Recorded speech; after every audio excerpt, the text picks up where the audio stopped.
আজকে আমরা কথা বলবো গণবিশ্ববিদ্যালয় নিয়ে। গণবিশ্ববিদ্যালয় স্থাপিত হয়েছে 1998 সালে। গণবিশ্ববিদ্যালয় ঢাকার সাভারে অবস্থিত। গণবিশ্ববিদ্যালয়ের 32 একরের স্থায়ী ক্যাম্পাস রয়েছে।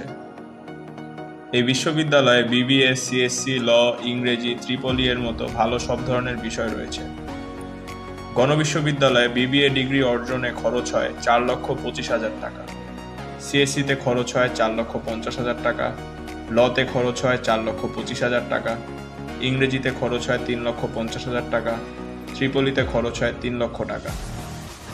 গণবিশ্ববিদ্যালয়ের বর্তমান বিশ্ব র্যাঙ্ক 6,000 থেকে 7,000-এর মধ্যে।